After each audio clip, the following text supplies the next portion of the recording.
won't take too long to learn. Just you do as I say.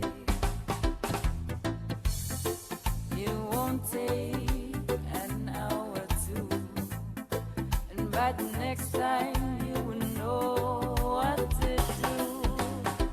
So we are gonna catch it, shoot it tonight. Long time waiting to catch it, shoot it tonight. Your mama don't like no catch it, shoot it tonight. Long time waiting to catch it, shoot it tonight. Hey, hey, hey, don't wanna go to any moment, I'm a good. 'Cause everybody wants to be like you. When you go, I'm a company, I'm a fan logo. 'Cause everybody wants to be like you. Oh, para ki oni kamweli, urma kumpalo do, uro hori ani ne ayam. Guru abul munay oy, I can't take it anymore. Baby girl got in fake do. Guna fa, Gonia amari.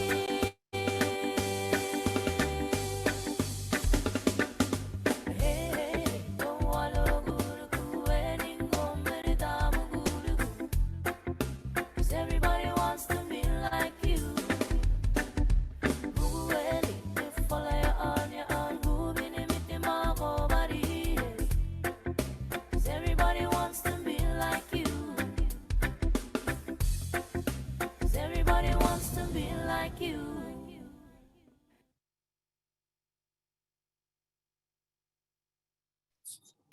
Hello and hi everybody. My name is Jackie Leung. I'm with the Micronesian Islander community, and we're excited to have you join us today. So today's webinar will be focusing on Medicare for COFA citizens who live in Oregon. I would like to say a special thank you to several state staff who are here with us today: Sean Snyder, Donna Delicat, as well as Nina Rempel. And so thank you all for joining us. People will be coming in, it looks like, as we continue onwards. This event is being recorded and we're also posting it on Facebook right now, so that there will be some interactions either both in the chat room, in the Zoom room, as well as on Facebook. So go ahead. Thank you, Sean. Thank you, Donna. And thank you, Nina, for joining us today. Wonderful. Thank you so much, Jackie, and thanks for having us and thanks for helping to host this event. I know we have been wanting to have a conversation about Medicare for some time now, so I'm excited that we were able to get Donna, Nina, and myself here together this evening to talk about Medicare and how it connects with the COFA community. I'm just going to go ahead and share my screen here real quick. I don't have a whole lot of slides to go over. I think my hope for today, let me adjust my screen, is for this more to be an open conversation, for you guys to have a space to ask questions. We are going to be using a short training, kind of introduction webinar that has been pre-recorded by one of our other wonderful SHIBA Senior Health Insurance Benefit Assistance Programs folks that have pre-recorded the training, and it will go through a brief overview of Medicare. And so let me see here. Our hope is to go over that as well. See if I can get my computer to cooperate with me. We're going to go over a little bit of COFA citizen eligibility for Medicare, the Medicare video itself, and then have a questions and answers. So I'll do a little bit of introduction myself. So my name is Sean Snyder. I am a regional outreach coordinator for the Community Partner Outreach Program. So I assist folks with helping train organizations in helping people apply for health coverage here in Oregon, oftentimes around Oregon Health Plan, a little bit of Medicare and Marketplace as well. And then I have a few hosts that are with me that I'll have them introduce themselves. And Donna, why don't you go ahead and introduce yourself? Hi, my name is Donna Delicat. I am a SHIBA field officer and trainer for the state. Awesome. Thank you, Donna. And Nina, why don't you go next? Hi, I'm Nina Rumpel. I've been the COFA Premium Assistance Program Manager for the last, I believe it's been 4.5 years, and still trying to help anyone that gives us a call and trying to get the message out about the COFA program coming to an end. Yeah. Thank you, Nina. Yeah, I'm so happy to have you here. And again, folks, I'm so happy to have them here as support to help answer questions. I still consider myself to be new to the support system for the COFA community.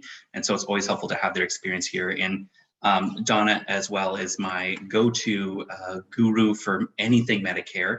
So I think together we have a really good team to help answer hopefully some questions that folks have. All right. Let me go ahead. In regards to eligibility for Medicare, I just wanted to, Medicare is very complex and I wanted to simplify things as much as possible. And Nina and Donna, feel free to chime in as well if you have anything to add, but I wanted to just kind of, I feel a lot of times when we're having conversations around Medicare, folks are still asking if people are eligible for Medicare, what does that look like? So I wanted to try and simplify things as much as possible. It may be an oversimplification, and so folks can always chime in and let me know. But are COFA citizens eligible for Medicare? Yes, as long as folks are qualifying for, so people that are age 65 and older and determined eligible for Social Security Administration, determined disabled by the Social Security Administration. There are a few other caveats, but at least for the majority of the COFA community, and then either a US citizen or be lawfully present in the US for 5 years or longer. And COFA status is a lawfully present status. So as long as you've met that 5-year limit or a US citizen, our elders in the COFA community should be eligible for Medicare. The big piece that I try and help folks be clear about is what is the big change that having access to Medicaid and how that affects people's ability to either apply for financial assistance in regards to Medicare and help to make Medicare more affordable. So with the reinstatement of Medicaid back in December of this last year, COFA citizens may be eligible for financial assistance that helps to make Medicare affordable.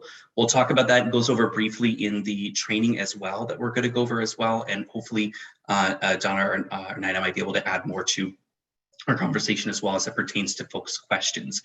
The most important piece though is that before the rollout of Medicaid and Medicaid access change in December, it was oftentimes very expensive for our COFA community members to get coverage through Medicare, and many were on the COFA Premium Assistance Program and went the marketplace route before that change occurred. So just to kind of give people a little bit of context and understanding of around why that change has happened and what folks are now eligible for, and why it's really important for our community members to know. When it comes to Medicare expenses itself, I tried to be a little vague. I think this is where folks get a little bit mixed up, is that there are some pieces in regards to affordability of Medicare, where depending on your work history, the work history of your spouse, sometimes there are portions of Medicare that can be free, like Medicare Free Part A, as well as expenses vary depending on financial assistance, as well as disability status and other factors that qualify you for assistance with the state as well. And Nina and Donna, I don't know if you have anything else that you wanted to add to that. I just wanted to have a brief overview before we dove into the Medicare overview piece that was specific to hopefully answering some questions for COFA. No, I think you're good. Okay. Awesome. Yeah, great guys. Okay, I tried, again, I used to have like a 20-slide presentation and I'm like, how can I boil this down to try and just answer some simple questions? Please, Jackie, feel free at any time to chime in if there's questions that come through. Folks, feel free to ask as we're going through the presentation. The overview that I'm gonna present to you has spots that pause through those sections. So we can always help answer questions as we're going through. All right, so let me do one thing here. I believe I have to pause my share real quick and then restart. So 1 second here. Okay, stop sharing. because I forgot to click share sound, which will make things a lot easier. Okay, perfect. All right, can everybody see that? Okay. And I realize folks' videos have gone away. All right, so let's see here. Always have a hard time with Zoom. Participants, okay, and then let me pull up the chat box. Okay, great, awesome. Okay, this was okay, great, awesome, thank you. And again, let me know if folks need me to go slower, move faster, whatever works best. I appreciate the feedback, that helps as well. Okay, so I'm going to go ahead and start the presentation. Let me know, guys, if the audio is not coming across clear to you, okay?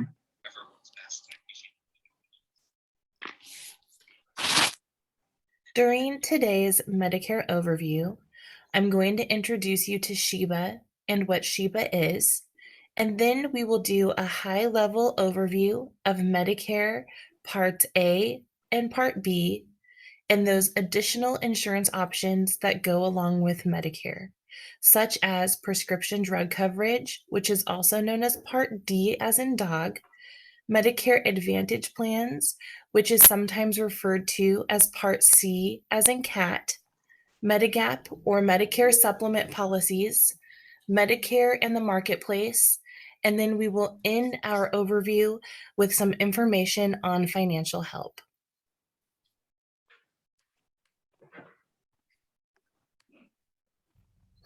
What is SHIBA? SHIBA stands for the Senior Health Insurance Benefits Assistance. We are a program in the state of Oregon that provides individual Medicare counseling and advocacy by certified counselors to Oregonians who can be Medicare beneficiaries, their family members, and their caregivers. Our certified counselors are volunteers who go through a strenuous training process to make sure that they know all of the information they need to help serve our Oregonians who need Medicare help. We are a free service provided by the state of Oregon in partnership with local sponsors all over the state. We have a SHIBA presence in almost every county. SHIBA counselors provide objective information about Medicare and all of the different related health insurance options that can go along with Medicare. They help analyze plans and supplement policies, and we connect clients to computer-based information and resources so that they have all of the information that they need to make an educated decision in regard to Medicare and their health insurance. We can also act as their typists to help process enrollments into Medicare Advantage and prescription drug plans. And just as a reminder too, as Dawn had mentioned, she comes from the SHIBA program, that wonderful, fantastic free resource that community members have access to in getting advice and support around Medicare decisions. So again, so grateful to have Donna here. I'm keeping an eye on the chat. I don't see any questions yet, but if folks have any, I'll keep an eye, and we'll keep moving forward with the overview.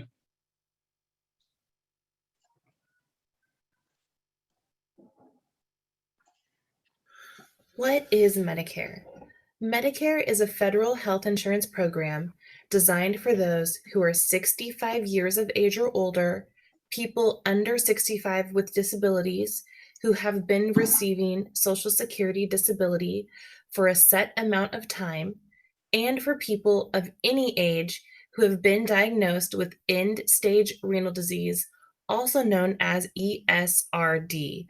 Someone who has ESRD has permanent kidney failure and is requiring dialysis or a kidney transplant. Medicare is broken down into 4 main parts. Part A and B are known as Original Medicare. Part A is your hospital insurance. It covers inpatient care, nursing home stays, and hospice care. Part B is your heavy lifter in Medicare. It provides medical insurance. Part B covers doctor office visits and outpatient care. This would also be your coverage for diagnostic testing and procedures. If you have original Medicare Parts A and Part B, you would also want to have coverage for your drugs. This is where Medicare Part D comes in. Part D is prescription drug coverage. This coverage covers self-administered drugs provided by private companies that contract with Medicare. There are penalties associated with not getting your Part A, Part B, and Part D within certain timeframes of becoming Medicare eligible. The only way to avoid penalty territory if you are eligible for Medicare is by being covered through an employee group health plan through your own or your spouse's active work. Last but not least is Medicare Advantage. This coverage is optional if you have both Medicare Part A and Part B in effect. Medicare Advantage plans are through private companies that contract with Medicare to combine your Part A, Part B, and drug coverage into one plan. The Medicare Advantage plan chosen would coordinate all of the Medicare benefits for their enrolled Medicare beneficiary. Medicare Advantage plans have to at least offer all the same benefits original Medicare does, but in a lot of cases, they offer more benefits such as a fitness membership, preventative dental, and vision coverage.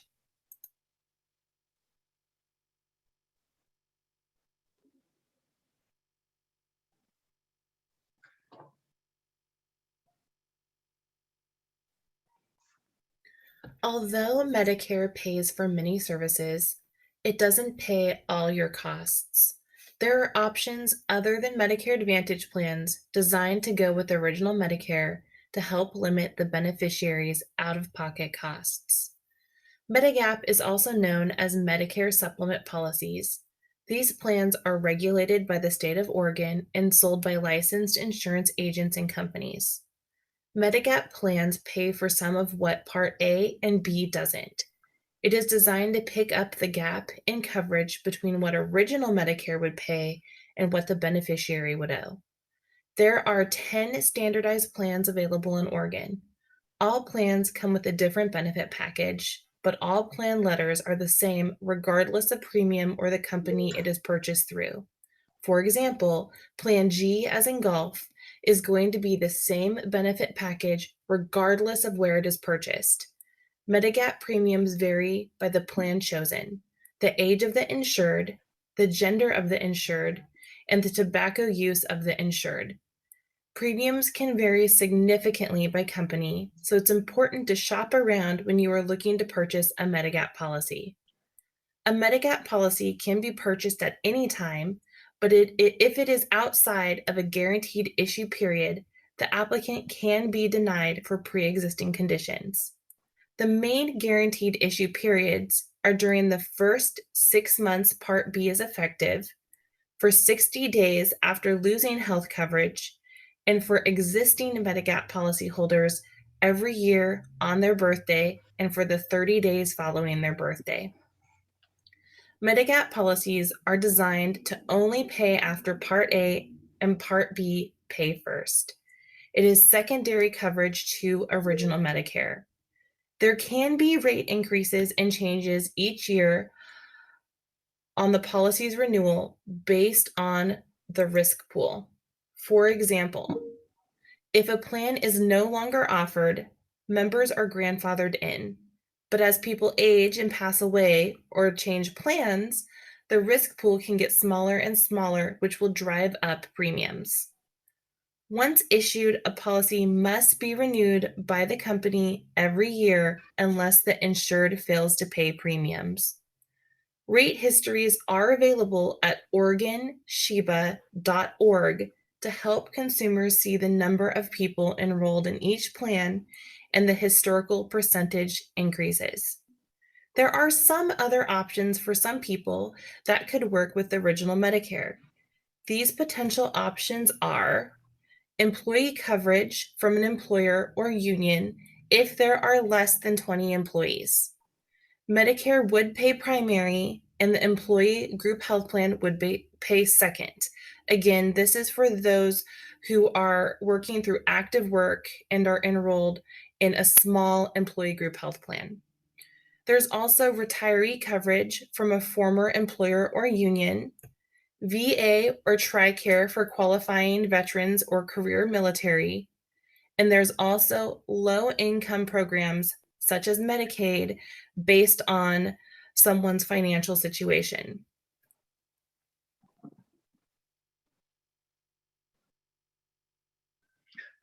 All right, I just want to make sure to pause because it's although brief amount of information, it is a lot about Medicare and understanding some of the extra insurance pieces, and it's going to go into more detail, but I wanted to make sure that I paused and gave folks a chance to ask any questions about the information that's been shared so far. If there's anything that clarity that Donna or Nina would like to provide as well, if there's anything extra. If not, that's totally fine. Just want to make sure that we leave space available for folks.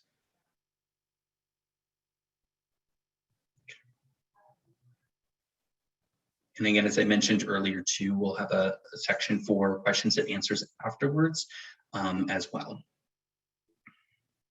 Okay, I'll keep going.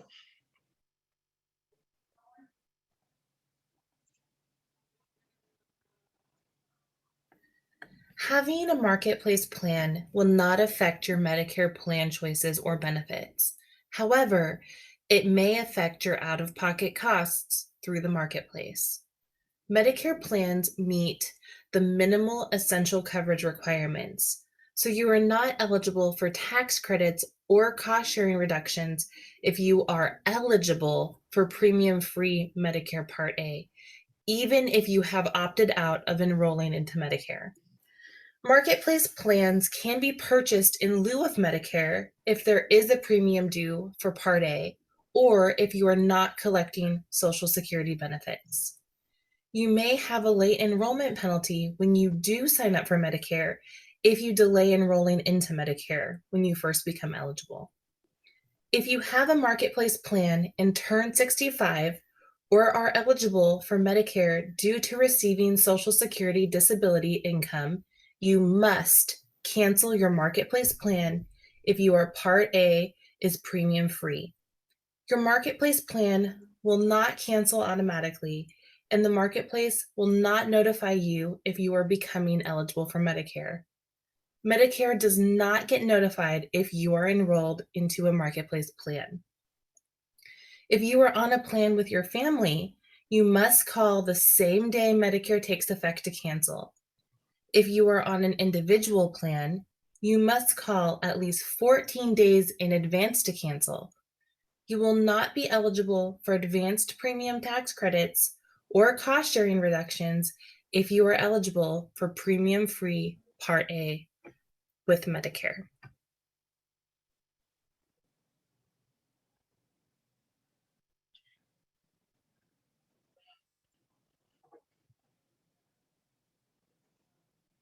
When to enroll in Medicare. Medicare begins automatically on the first day of your 65th birthday month if you are receiving Social Security income. You should receive your Medicare card a couple months ahead of time in the mail. Medicare also starts automatically for those receiving Social Security disability payments on the first day of the 25th month of receiving those payments. Your Medicare will not start automatically if you are not receiving Social Security or Social Security disability benefits. If your Medicare does not start automatically, you will need to take an enrollment action to avoid penalty territory. Social Security is the gatekeeper to your Medicare Part A and B benefits, so enrollment takes place through them. You can enroll into Medicare during your initial enrollment period, which is 3 months before your 65th birthday month, your 65th birthday month, and 3 months after. Keep in mind, the longer you wait to enroll during your initial enrollment period, the longer it will take your benefits to start. For those who miss their initial enrollment period, they have the general enrollment period each year to jump into Medicare. This period is January 1st to March 31st each year, with benefits starting July 1st. Someone who enrolls during this time will likely have a late enrollment penalty for Part B as in boy. The penalty is 10% of that Part B premium for every 12-month period enrollment was delayed.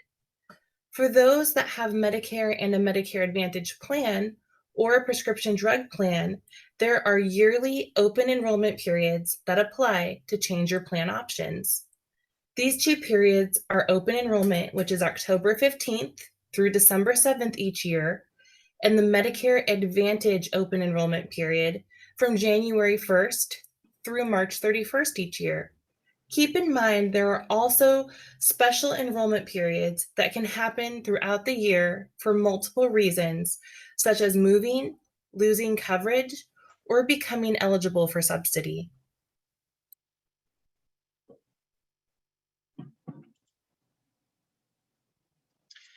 I wanted to check into with Nina and Donna for folks that may have recently transitioned over from the COFA Premium Assistance Program and are going to transition to apply for Medicare. Would they apply at any point now, or would they wait for say if they've been on the COFA Premium Assistance Plan for a few years and they're past their initial enrollment period? Would they wait until open enrollment to enroll, or what would folks be? That would be their first step. Does that make sense? Yeah, No, this is Donna. Okay. I would certainly go to Social Security right away, because if somebody is eligible but not enrolled and that penalty clock might be ticking, the information from Social Security is going to be particularly useful to know exactly when they should be enrolling and when their effective dates. And there are some changes coming to the time periods when Medicare will become effective, because right now, if somebody enrolls during January, February, or March, they're delayed until July, but that's changing in 2023. Okay. Awesome. Thank you, Donna. And we had a good question from Paulina as well. It says, do COFA citizens that become 65 and are on Medicaid, what do they need to do once they turn 65? Which is I think a great question. Talking about folks that are already enrolled in OHP, and what does that transition look like? Do you know if you might be able to speak to that at all, Donna? Yeah, so if somebody is turning 65, even if they have Medicaid, they still need to apply for Medicare in that 7-month timeline to be timely. If they have Medicaid, right now it's not being terminated or reduced because of the public health emergency, and the state will pick up the Part B premium until they are determined eligible after the public health emergency is lifted. Perfect. So it's still reach out to the Social Security office and just initiate that enrollment piece as well. Correct. And they'll for the financial assistance portions like Medicare savings programs, they will be run through that system automatically. Is that correct? When they're on Oregon Health Plan already when they turn 65, or is that something they'll need to initiate? It's supposed to happen, but we do find that from time to time people do fall through the cracks. So if they don't see that their Part B premium is getting paid by the state, they should definitely call us or reach out to the Aging and Disability Resource Connection to apply for the Medicare Savings Program. Perfect. Thank you, Don. I appreciate it. Mm-hmm. Colleen said, okay, so we have COFA citizens that are not qualified for Social Security benefits even when they reach the age of 65. They will probably will not get a notice from Social Security to enroll in Medicare. I'm not sure if that's a question. Paulina, let me know if you're able to clarify it on that, or if Nina or Don, if you want to chime in at all, but maybe some clarity around that question would be helpful. Yeah, so right now, Social Security doesn't send notices to anybody who is not collecting Social Security retirement benefits, whether you are eligible for Medicare or not. So that is a problem. And I know that Social Security and Medicare are looking to resolve that. But pretty much Medicare starts at 65 for most folks, and it is up to that person to pursue the Medicare through Social Security. Oh, and it looks like Nina, were you able to answer that question too? It sounds like you were able to send a message. No, actually, Donna answered it very well. So I don't really have anything to add because Awesome. we just muddy the waters. No worries. Perfect. I want to make sure I didn't miss anything. Awesome. Well, thank you so much, John. I really appreciate it. Yeah, I mean, that's the biggest piece, is encouraging folks to take that step or work with someone that can help you take that first step. And it, you know, one thing I was going to mention is in the presentation I have, there are a few resource slides as well that have links to, oh, no worries, that's what I figured might happen. That it has a link to your local office as well, for the Social Security Office Administration, as well as the 1-800 number, the national number, so that you can contact the local office, can make things a little bit smoother, a little bit easier for folks. I know they are seeing people on a case-by-case basis once you call and talk to them, but they are available for folks to speak locally that can help get through to the Social Security Office. All right, if there are any other questions, I'll go ahead and, oh, Sandy had a great one too. Receiving Social Security benefits and one has enrolled for the to avoid penalties. So if one is still employed and not on Social Security, they are not qualified. Okay, and Sandy, let me know if you're that pertaining to folks that are working and have coverage through their employer, even though they're past the age of 65. If that's what your question is, let me know and we can help answer that as well.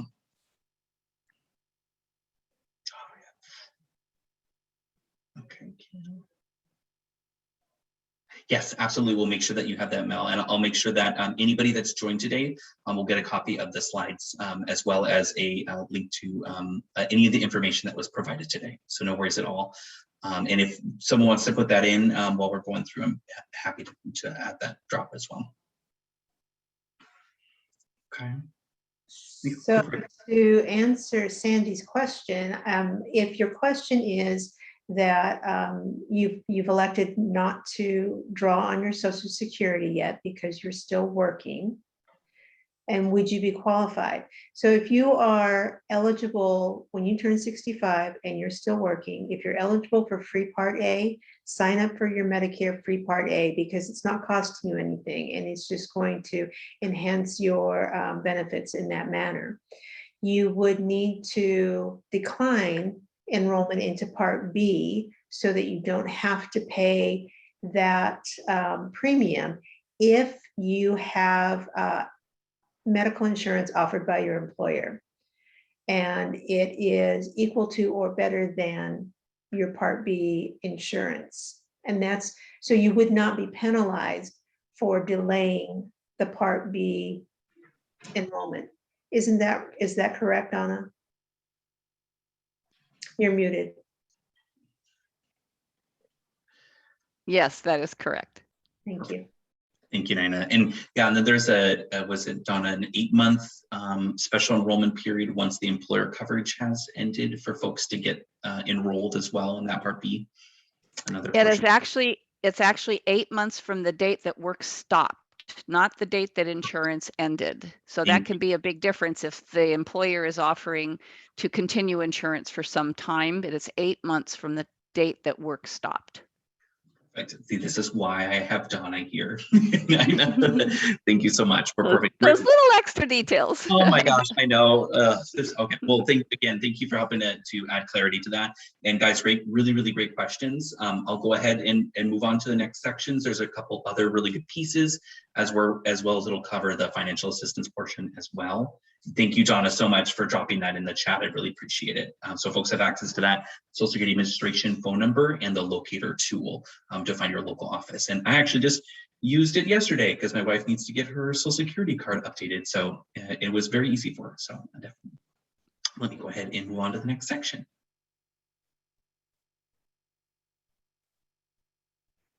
Do I need to enroll into Medicare if I'm still working?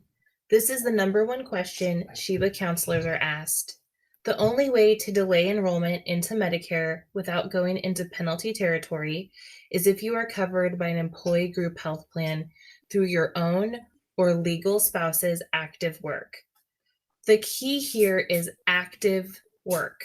COBRA does not count as active work.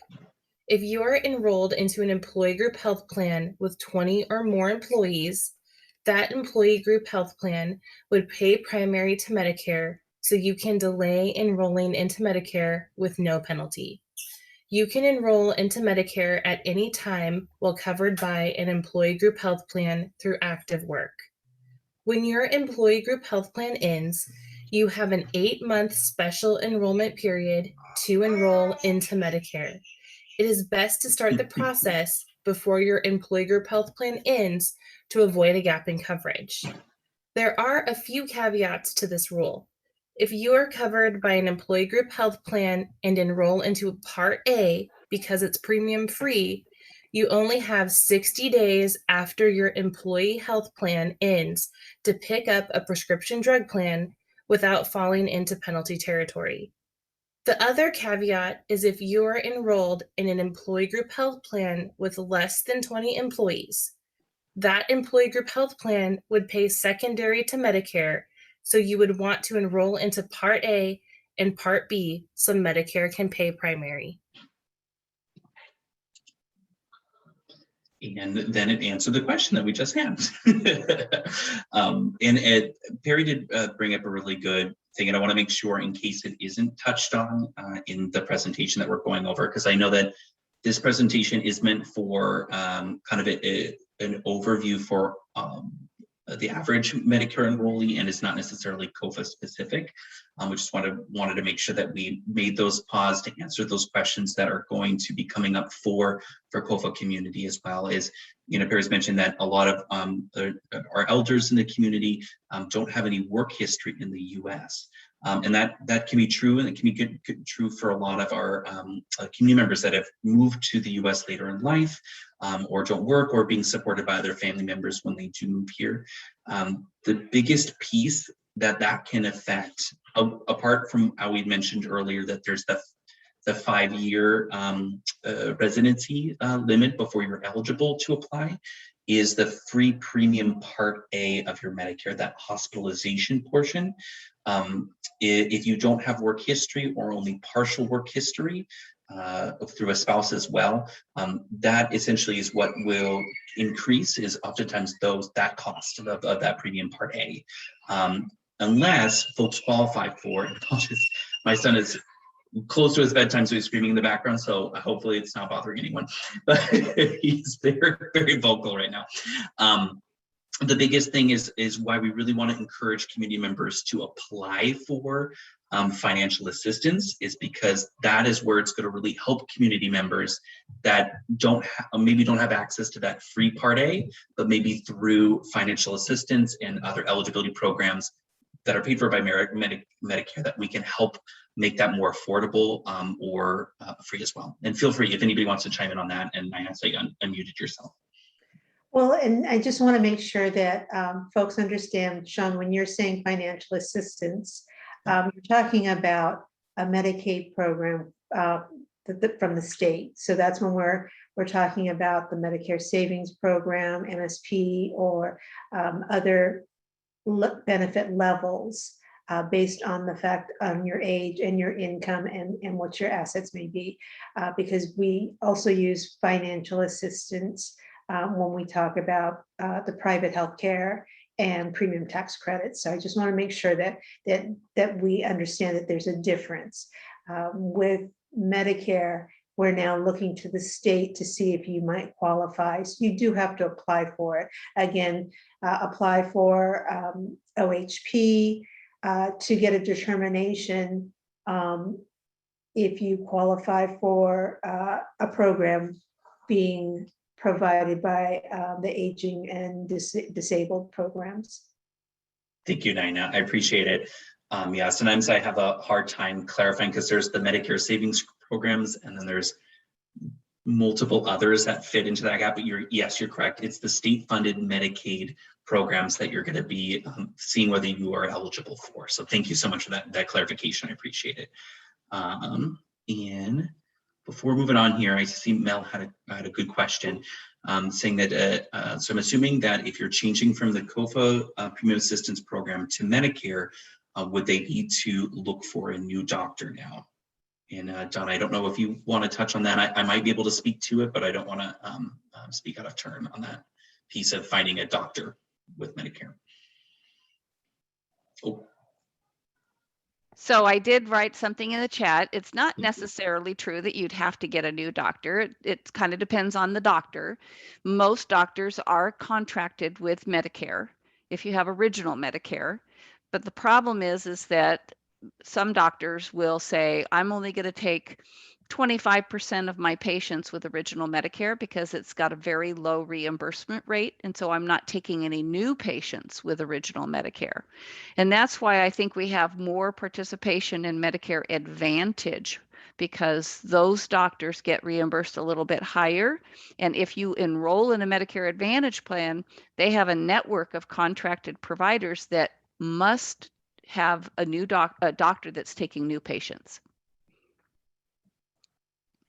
Thank you, Donna. And yeah, that's an important way to look at it. And there's many conversations that I had with folks as well when I was helping with navigating Medicare, is that it really is up to what your needs are and what your provider is, and what you're kind of willing to adjust to. You know, if there are certain benefits that are one over another, you really need to go to that doctor. They accept original Medicare. So that's really why I feel like some of the Sheba counselors throughout Oregon and our other agents as well are so helpful in helping you navigate that and making those best decisions that are right for you as a community member. All right, so just in the interest of time, I'm going to keep us going. But again, really, really great questions, guys. I'm really happy that folks are chiming in and asking. So this is great. There is help available to help with the cost of Medicare based on income. This help is through the Medicare Savings Program. The Medicare Savings Program is state-based financial assistance. This assistance no longer looks at assets to qualify as of January 1st, 2016. There are 3 different levels of help. SMF and SMB have the same level of help, but have different income levels to qualify because the help comes out of 2 different pots of money. SMF and SMB pay for the qualifying beneficiaries' Part B, as in boy, premium only. The 3rd level of help is called QMB. QMB pays for the beneficiaries' Part B, as in boy, premium, Medicare deductibles and copays. QMB would also pay for copays if the beneficiary is enrolled into a Medicare Advantage plan. None of the levels pay for the health premiums associated with a Medicare Advantage plan.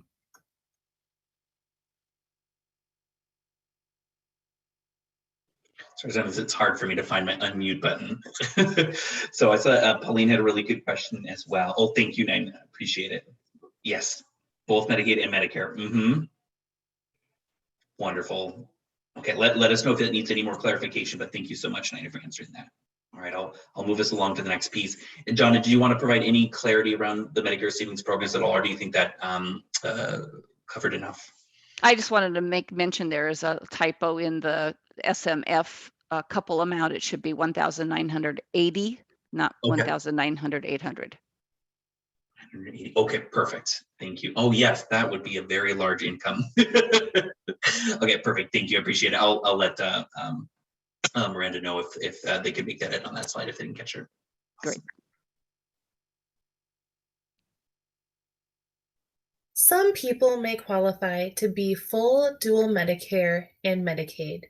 This means they have Medicare and qualify for the Oregon Health Plan. OSIP-M and OHP Plus are 2 names for the same program with different levels of benefits based on need. OSIP-M includes coverage for services or help with activities of daily living. OHP Plus is strictly financial assistance. OSIPM covers people that need services in their own home or in community-based facilities.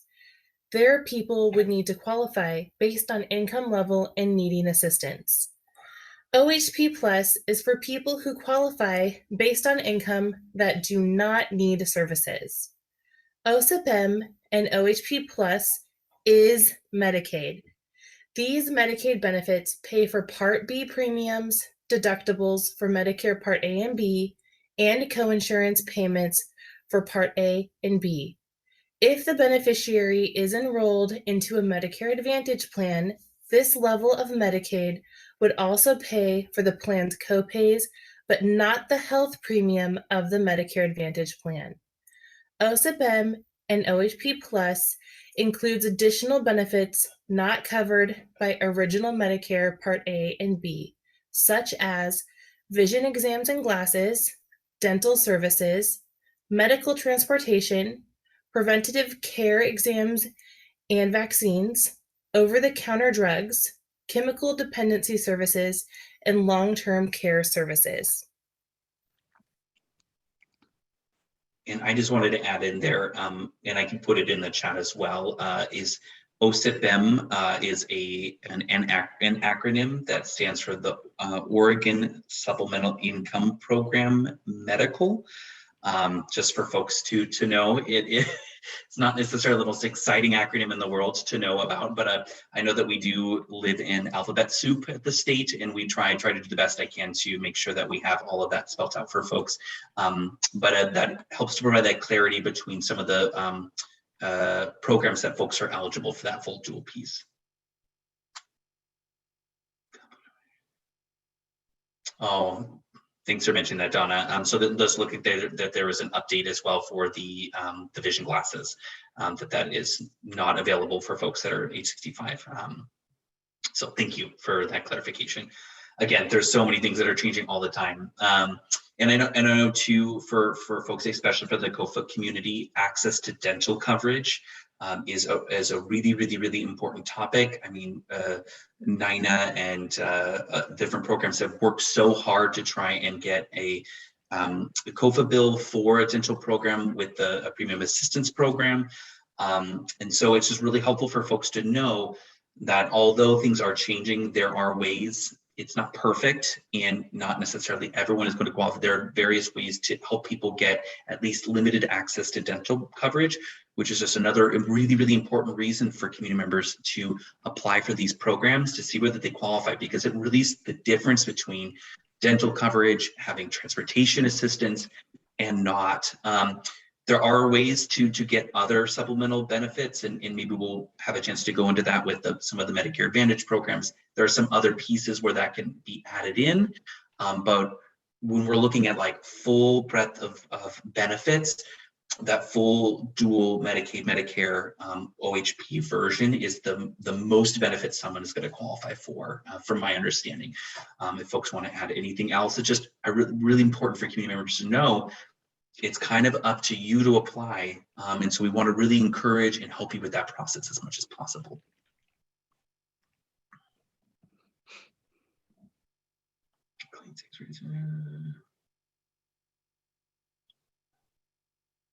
Yeah, see, it's still very limited. I know, and that's been a big conversation as well as it is dentures too for folks when they're not necessarily on these programs and accessing those benefits. So if there are any community members that are needing extra support or connection to other programs, I always say please reach out, because it's not perfect, but there may be other programs, other financial assistance programs that we may be able to look into, but we just want to make sure that you are knowing what you have access to or potentially have access to as well.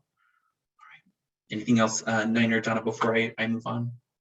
Wonderful. Okay, awesome. Thanks, guys. Again, really great questions, and thanks so much for the engagement.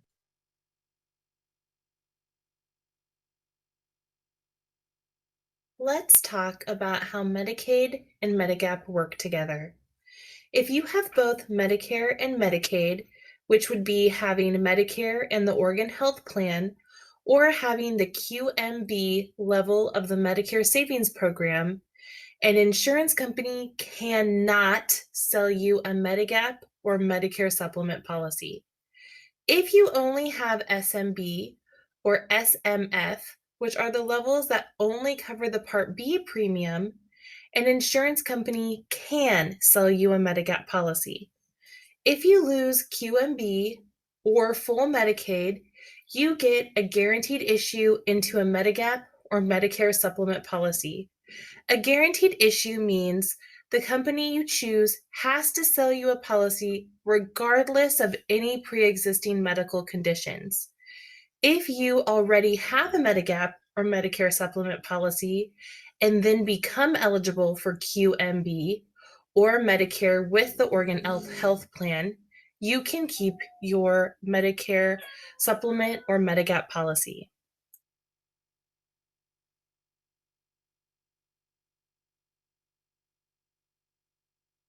How do you apply for Medicaid to go with your Medicare? You would fill out an application for the Oregon Health Plan in the One System.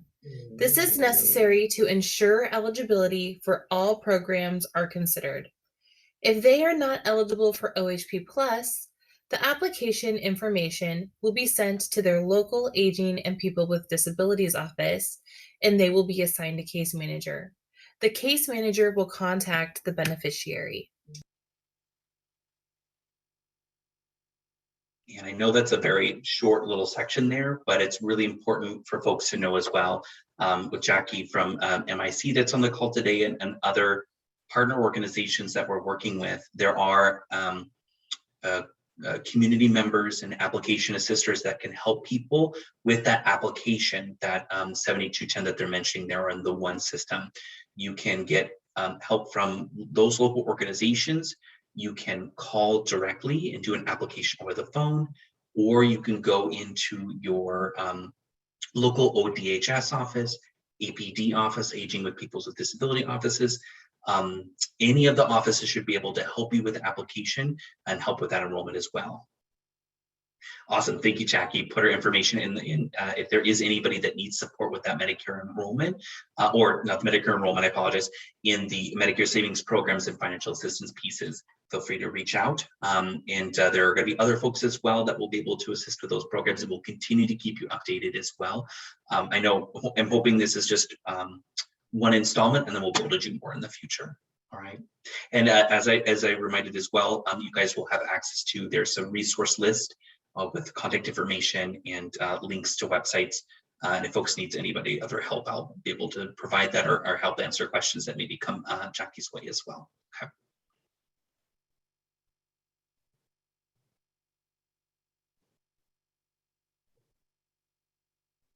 Transitioning from the Oregon Health Plan to Medicare. This is the process that should take place when someone is on the Oregon Health Plan and then ages into Medicare or starts Medicare due to receiving Social Security disability. First, the client's information should automatically be sent to DHS. The beneficiary is presumed eligible for full dual until fully evaluated. Typically, they are auto-deemed eligible for extra help, which is federal help with prescription drug coverage. Extra help is automatic with all levels of Medicaid that work with Medicare. Then DHS sends the information to the local APD or AAA office. When the APD or AAA office receives the information, the beneficiary is assigned a caseworker at the local office. The caseworker will likely reach out to the beneficiary to confirm their income and other information.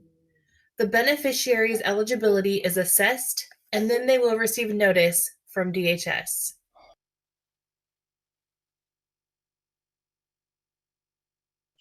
And that helps to speak a little bit to the questions that we had earlier as well about folks' enrollment in Medicaid and Oregon Health Plan, then turn 65, and what does that transition look like? As Donna had mentioned too, there are sometimes when folks fall through the cracks or for whatever reason that assessment doesn't go through.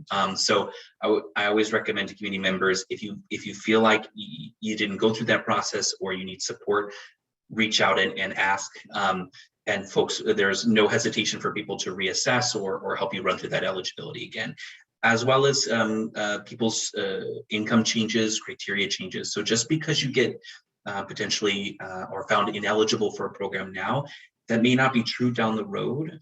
All of these programs increase their eligibility, and the financial assistance programs increase as well the limits for income too. So I always recommend, I had many people that are like, oh, I applied 5 years ago, and then I look at their income again and I'm like, oh, you should try again, you may qualify. So it's just good to encourage people, because I know especially for COFA community members, it can be the difference between affording your coverage and not.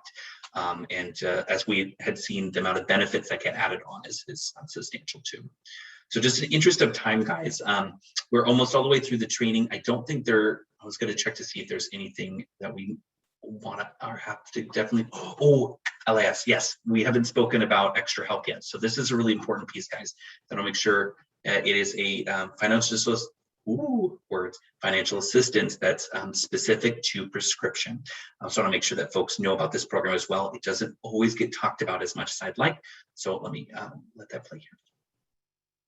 Financial assistance with prescriptions. This help is called Extra Help or the Limited Income Subsidy. Extra Help is federal help with the cost of prescriptions. Eligibility is determined by income and resources. If someone qualifies for Medicaid, that goes with their Medicare, they automatically become eligible for extra help even if they are over resources. Extra Help can pay up to 100% of the prescription drug plan's premium, depending on the plan. For some plans, Extra Help with help offsets the plan's premium, so the beneficiary is not paying the full amount. Extra Help reduces the copays at the pharmacy to 15% of the prescription costs or less. Anyone who receives any level of Extra Help subsidy has a quarterly special enrollment period for the first 3 quarters of each year.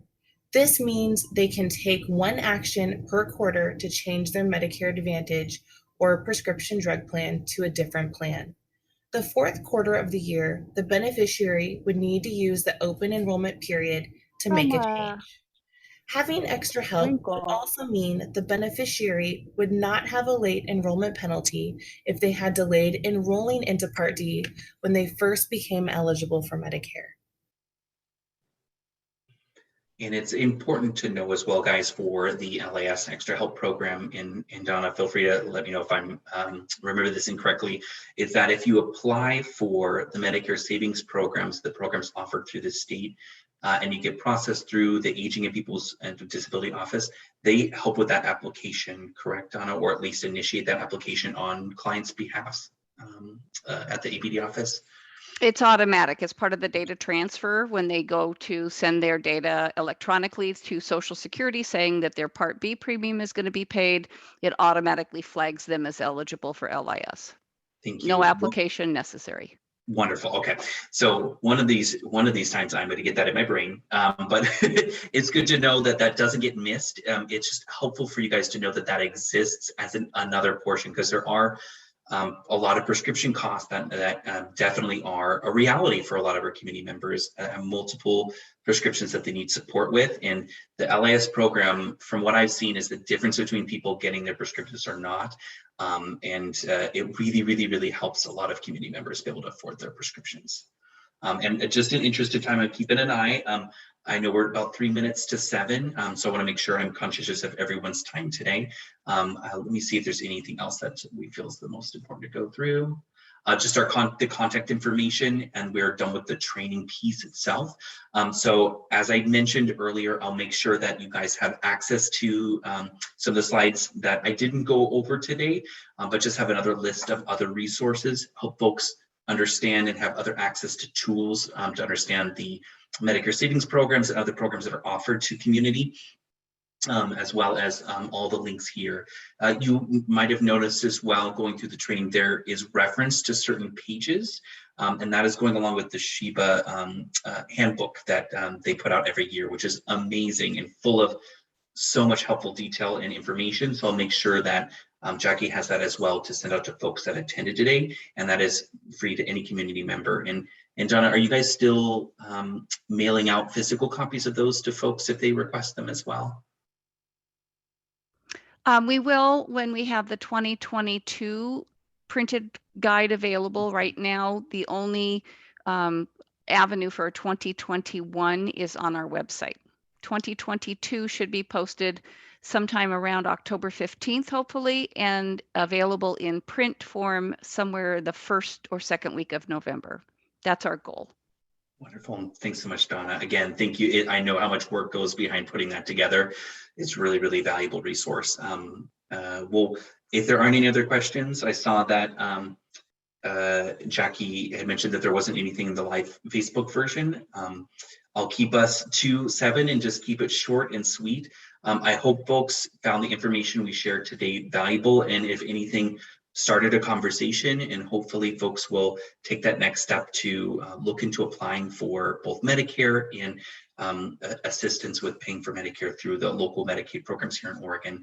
Thank you so much, Nina and Donna, for taking your time this evening to be here with us today and answer some of the questions I was unsure of. Again, always so appreciative. And Jackie, thank you so much for MIC hosting us. And thanks so much for having us. And again, we'll continue to offer more to community. This is just a beginning of introducing people to Medicare. And again, thanks so much for having us. Thank you, everyone. Bye. Bye. Hi, everyone. Everybody. Have a good evening. Good Thank night. you. Have a good evening, everybody. Thanks.